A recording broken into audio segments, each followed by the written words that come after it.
Okay,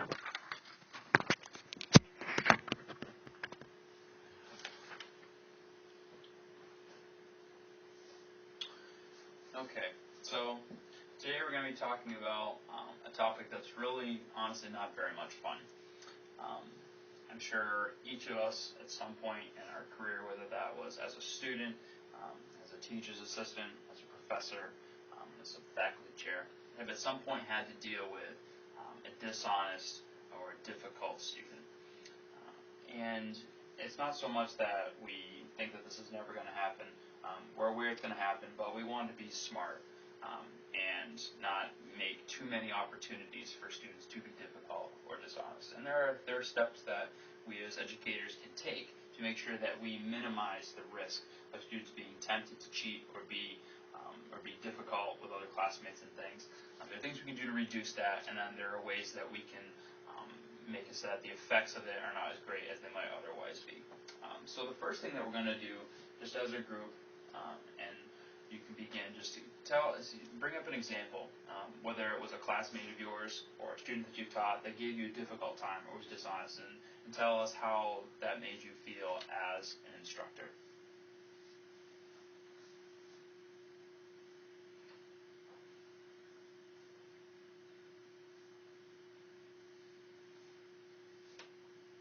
Okay.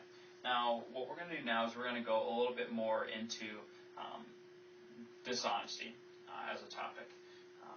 There is a lot of, sadly, it really didn't take me very long to find the videos that I'm going to show you. I'm going to show you two different videos. The first one's going to be on students that recently graduated talking about the prevalency of cheating that they noticed with their classmates, and a lot of it was particularly in online courses and things like that.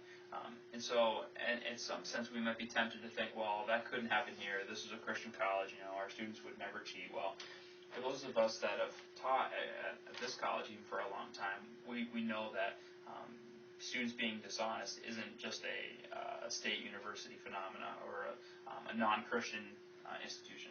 It's something that Christian colleges deal with all the time. As a teacher assistant here at the college, I remember there were two cases where we had students that had been dishonest and we had to confront them and go through that.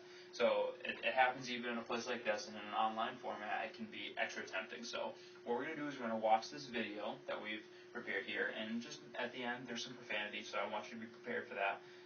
But I think that it kind of helps to show how students perceive cheating in the classroom. So we're going to do that, and then after we've watched the video, each of us is going to write down on the sheet that you have in front of you 2 ideas of how you can restrict the possibility of cheating even before it begins.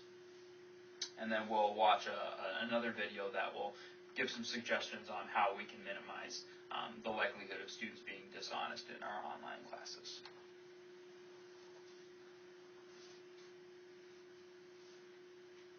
Okay, so we went over some different kinds of techniques on how we can cut down on deception or students being dishonest in the classroom.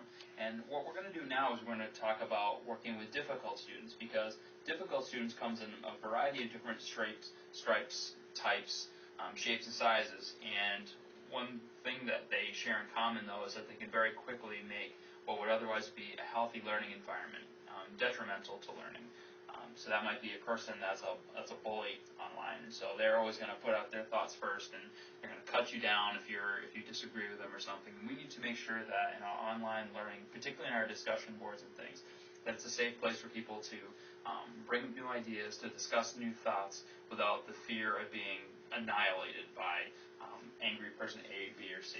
And there's other ones as well. If you'll notice on your in case of emergency sheet, there are 4 different types of difficult students.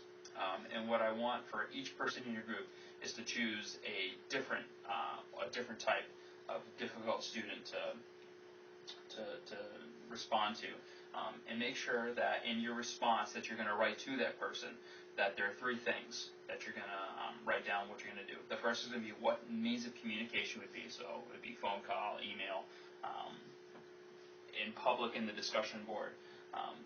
The second part is what the content would be, what you would actually say to the person And third, we're going to institute a measure for keeping the student accountable to improving behavior in the future. So you have your rubric that can guide you on what we're looking for and how to be proficient in this. And please feel free to ask questions if anything I'm saying here doesn't make sense.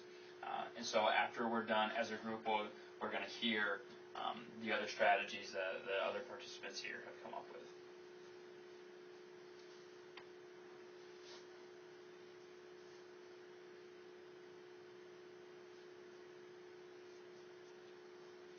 Okay, so how that did okay?